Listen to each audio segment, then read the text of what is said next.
Assalamualaikum warahmatullahi wabarakatuh. Kali ini saya mau bahas tentang update Piala Kemerdekaan tahun 2025. 12 sampai 18 Agustus, Stadion Utama Sumatera Utara akan jadi saksi. Piala Kemerdekaan 2025 hadir di Medan, jadi ajang pemanasan Garuda Muda jelang Piala Dunia U17 di Qatar. Lawannya bukan sembarangan, Uzbekistan, Tajikistan, dan Mali. Ini simulasi pertandingan kelas dunia yang dirancang PSSI untuk uji kekuatan skuad Nova Arianto. Mampukah timnas U17 kita buktikan tajinya sebelum berhadapan dengan Brasil, Honduras, dan Zambia? Semua akan terjawab di Piala Kemerdekaan 2025. Sebelumnya sudah banyak diberitakan bahwa Piala Kemerdekaan tahun 2025 ini akan diikuti oleh Indonesia U17, Tajikistan U17, Afrika Selatan U17, dan Panama U17. Tapi ternyata update terakhir bahwa Afrika Selatan dan Panama batal mengikuti Piala Kemerdekaan tahun 2025. Jadinya PSSI mencari pengganti dan ternyata penggantinya tidak kalah sangar dari kedua negara sebelumnya. Penggantinya yaitu Uzbekistan U17 dan Mali U17. Mengapa saya katakan bahwa penggantinya ini lebih sangar daripada Afrika Selatan dan Panama? Oke, mari kita bahas sedikit. Mali U17 adalah runner-up Piala Afrika U17 tahun 2025. Di final, Mali U17 kalah dari Maroko U17 dengan adu penalti setelah bermain imbang 0-0. Jadi jelaslah bahwa Mali memang bukan tim sembarangan. Lalu Uzbekistan U17. Uzbekistan U17 adalah juara Piala Asia U17 2025. Bukan cuma di 2025 aja Uzbekistan menjadi juara, tapi juga tahun 2012 Uzbekistan juga juara Piala Asia U17. Kemudian pada tahun 2010 juga Uzbekistan pernah menjadi runner-up. Lalu peserta yang ketiga, Tajikistan. Nah, Tajikistan ini sama seperti Indonesia, lolos ke 8 besar Piala Asia U17. Namun, tidak lolos ke semifinal karena dikalahkan oleh Korea Selatan. Dan Indonesia juga tidak lolos ke semifinal karena dikalahkan oleh Korea Utara. Nah, tentunya keempat negara peserta Piala Kemerdekaan 2025 ini bukan tim sembarangan. Indonesia U17 adalah wakil Asia untuk Piala Dunia U17 2025. Tajikistan adalah juga wakil Asia untuk Piala Dunia U17 tahun 2025. Uzbekistan adalah juara Piala Asia U17 tahun 2025. Mali adalah runner-up Piala Afrika U17 tahun 2025. Wih, bukan kaleng-kaleng boy, bukan kaleng-kaleng. Jadi jelaslah bahwa seluruh peserta Piala Kemerdekaan tahun 2025 ini adalah peserta Piala Dunia U17 2025 yang akan dilaksanakan di Qatar.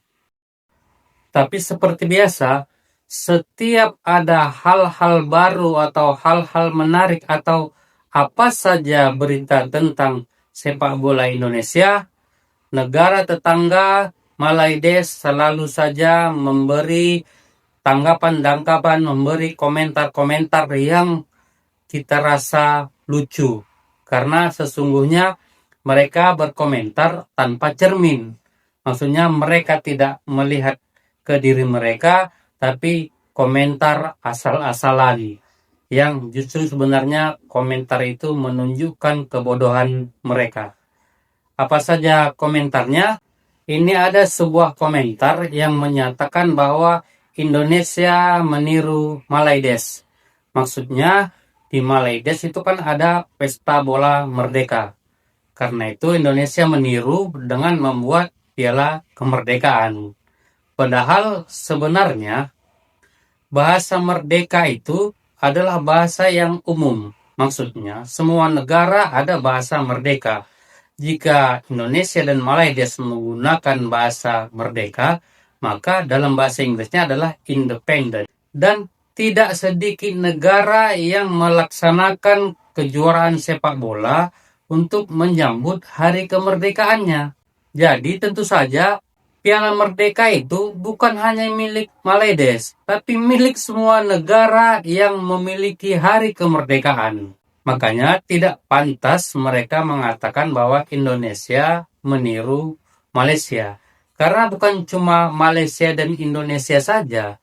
Filipina juga melaksanakan kejuaraan sepak bola.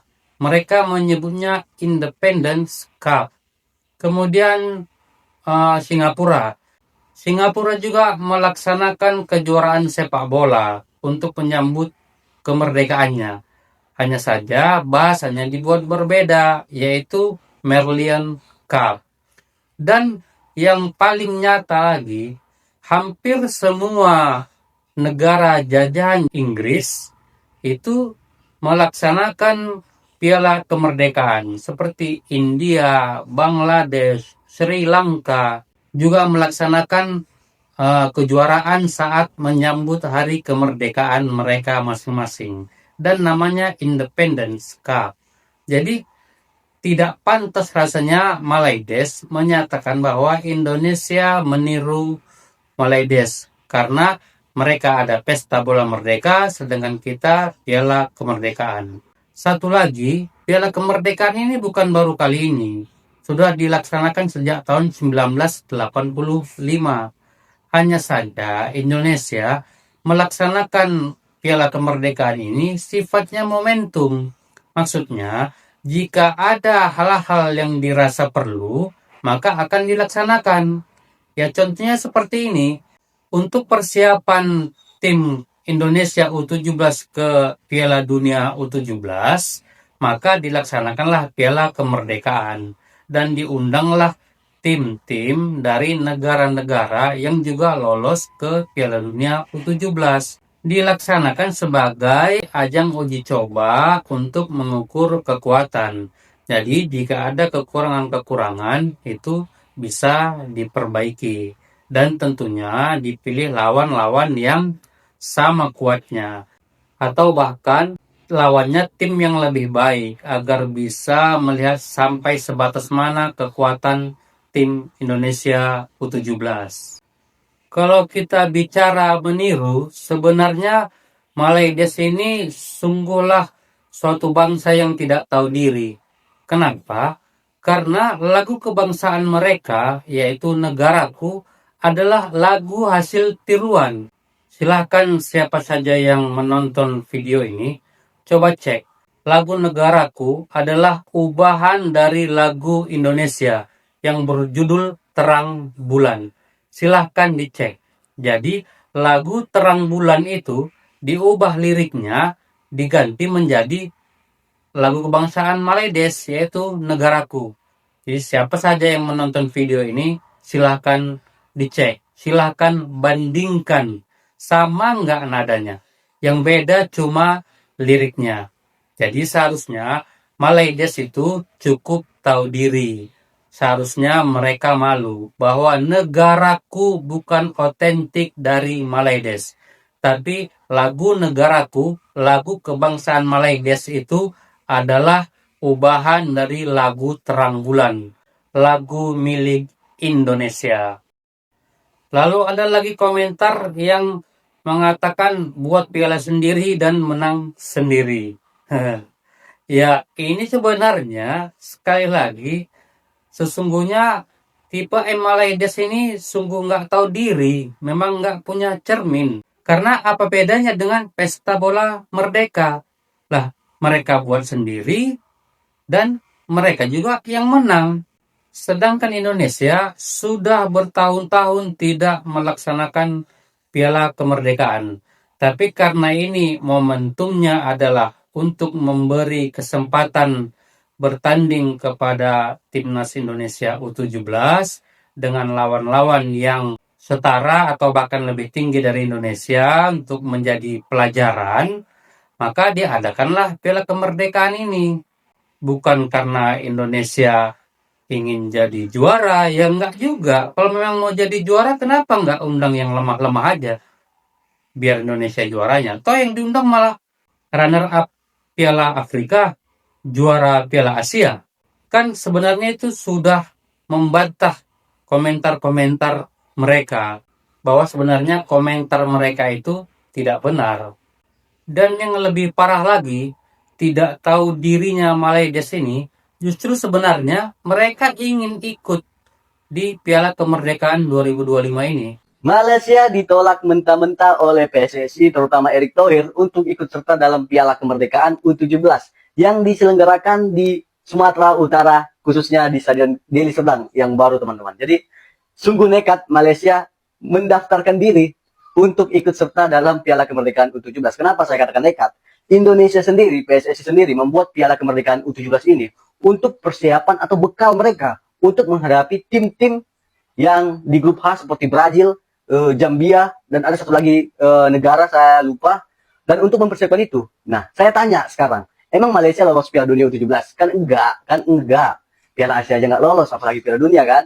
Makanya saya katakan ini Malaysia ini nekat kali untuk mendaftarkan diri sebagai peserta Piala Kemerdekaan U17. Jadi Malaysia lolos dulu, bos. Lolos dulu ke Piala Dunia, baru ikuti Indonesia ya.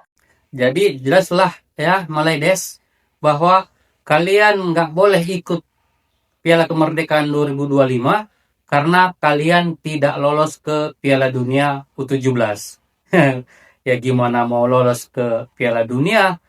Wong Piala Asia aja kalian nggak lulus. Kasihan deh lu. Di saran saya, Malaydes ini kalian fokus aja lah ke kualifikasi Piala Asia. Nah, ini pembagian potnya. Dan tentu saja di pot itu tidak ada Indonesia. Karena Indonesia sudah lolos otomatis ke Piala Asia U17. Sedangkan Malaydes masih harus berjuang. Belum tentu lolos. Indonesia sudah pasti lolos ke Piala Asia. Jadi semakin jelas bahwa Indonesia dan Malaydes itu jauh bedanya. Di kelompok umur U17, Indonesia sudah lolos ke Piala Asia. Sementara Malaydes masih harus berjuang di kualifikasi. Begitu juga dengan timnas senior, Indonesia sudah lolos ke Piala Asia. Sementara Malaydes masih juga berjuang di kualifikasi. Dan tidak ada jaminan lolos. Tentunya seharusnya jika tipe M Malaydes punya cermin, ya seharusnya kalian malu. Seharusnya kalian sadar diri. Tapi ya memang sebagai bangsa pengidap denial syndrome, tentunya kalian tidak bisa menerima hal-hal seperti itu. Jiwa kalian akan meronta-ronta dan tidak bersedia mengakui kehebatan Indonesia. Seperti biasa, kalian keluar-keluar dulu, bacot di mana-mana, baru akhirnya masuk gua. Di Piala Kemerdekaan 2025 ini, semoga timnas Indonesia U17 mendapatkan banyak pelajaran yang bisa menjadikan timnas Indonesia U17 semakin lebih baik lagi saat nanti berlaga di Piala Dunia U17 di Qatar. Saya pikir itu aja. Assalamualaikum warahmatullahi wabarakatuh.